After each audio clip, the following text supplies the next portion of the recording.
வணக்கம் welcome back to our channel. நான் உங்கள் டிஎஸ் கபூல். நம்ம இன்றைக்கி என்ன வீடியோ பார்க்க போகிறோம்னா ஹேர் க்ரோத்துக்கான ஒரு சிம்பிள் டிப் தான் ஃப்ரெண்ட்ஸ் பார்க்க போகிறோம். அது என்னென்னு வாங்க ஃப்ரெண்ட்ஸ் வீடியோக்குள்ளே போய் பார்க்கலாம். வாங்க வீடியோக்குள்ளே இப்போ நம்ம பார்க்கலாம். இது என்ன தலைன்னு சொல்லி பார்த்திங்கன்னா நீலி அவுரி தலை அப்படின்னு சொல்லுவாங்க. நீல அவுரி தலை அப்படின்னு சொல்லுவாங்க. இதில் இந்த தலை மாதிரியே இன்னொரு பூண்டு இருக்குது. அதுக்கு பேர் கொளிஞ்சி பூண்டுங்க ஃப்ரெண்ட்ஸ். இது தலை ரெண்டும் ஒரே மாதிரி தான் இருக்கும். ஆனால் பூண்டு இந்த பூண்டு இருக்குங்க பார்த்தீங்களா ஃப்ரெண்ட்ஸ். பூண்டில் இந்த காய் கொத்து கொத்தாக இருக்குங்க ஃப்ரெண்ட்ஸ். இது நல்ல செடி நல்லா வளர்த்தியாக வரும். காய் கொத்து கொத்தாக இருக்குங்க ஃப்ரெண்ட்ஸ். இங்கே பாருங்கள் எப்படி இருக்குன்னு நல்லா க்ளோஸ்அப்பில் காமிக்கிறேன் பாருங்கள். காய் எவ்வளோ கொத்து கொத்தாக இருக்குதுன்னு பாருங்கள் ஃப்ரெண்ட்ஸ். ஒரு இடத்துல ஒரு 5 காய் 6 காய் 10 காய் அப்படி கூட சடை பிடிச்சி போயிருக்குங்க ஃப்ரெண்ட்ஸ். இங்கே பாருங்கள்.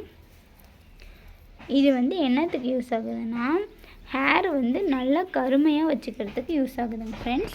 அதே மாதிரி முடி நல்லா அடர்த்தியாக வளர்கிறதுக்கும் யூஸ் ஆகுதுங்க ஃப்ரெண்ட்ஸ். ஹேர் க்ரோத்துக்கு ஒரு நல்ல ஒரு ரெமடிங் ஃப்ரெண்ட்ஸ். இது நல்ல ரெமடிங் ஃப்ரெண்ட்ஸ். இது நம்ம பொரிச்சிட்டு ஒடிச்சிட்டு நம்ம இது நிழல்லையே உணர்த்தி காய வச்சுக்கிட்டு இதை நம்ம பவுடர் பண்ணி வச்சுக்கிட்டு நம்ம கடையில் வெளியில் வாங்கி ஹேருக்கு டை அப்ளை பண்ணுறோம் இல்லையாங்க ஃப்ரெண்ட்ஸ். அதுக்கு பதிலாக இதில் நம்ம அரைச்சி வச்சுக்கிட்டு தண்ணியை இதில் கொஞ்சம் லைட்டாக ஆட் பண்ணிக்கிட்டு தலைக்கு குளித்த தலையில் ஹேர் வாஷ் பண்ண தலையில் நம்ம இன்றைக்கி தலைக்கு குளிச்சிட்டோன்னா அடுத்த நாள் இந்த தலையை அரைச்சி நம்ம அதை வச்சுருக்கோம் இல்லையா ஃப்ரெண்ட்ஸ். அதில் பவுடரில் தண்ணியை மிக்ஸ் பண்ணிவிட்டு நம்ம அந்த பவுடர் நல்லா ஒரு பேஸ்ட் பதத்துக்கு குழப்பிட்டு நம்ம ஹேரில் தலை ஸ்கேல்ப்லேருந்து நுனி வரைக்கும் நம்ம போட்டுட்டு ஒரு 1 hour விட்டுட்டு நம்ம வாஷ் பண்ணோம்னா நம்மளோட ஹேர் கருமையாக இருக்கும் ஃப்ரெண்ட்ஸ். நல்ல கருமைக்கு இது நல்ல ஹெல்ப் பண்ணும். க்ரே ஹேராக இருக்கிறவங்களுக்கு நல்லா கருப்பாக காமிக்கும்.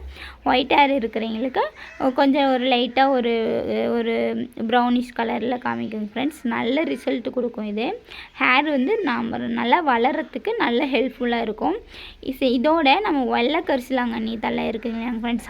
இதையும் நம்ம பொரிச்சிட்டு நல்லா அரைச்சி நம்ம தலையில் குழப்பி போட்டோம்னா அதுவும் நல்ல இதுவும் கருமை நிறம் தரும். இதுவும் கருமை நிறம், அந்த வெள்ளை கரிசலாங்கண்ணியும் கருமை நிறம். அதனால் ரெண்டும் சேர்ந்து நம்ம அரைச்சி போடும்போது அதுக்கு இன்னும் பவர் அதிகம். அதே மாதிரி இன்னும் ஜாஸ்தியாக கருமை நிறத்தை கொடுக்கும் ஃப்ரெண்ட்ஸ்.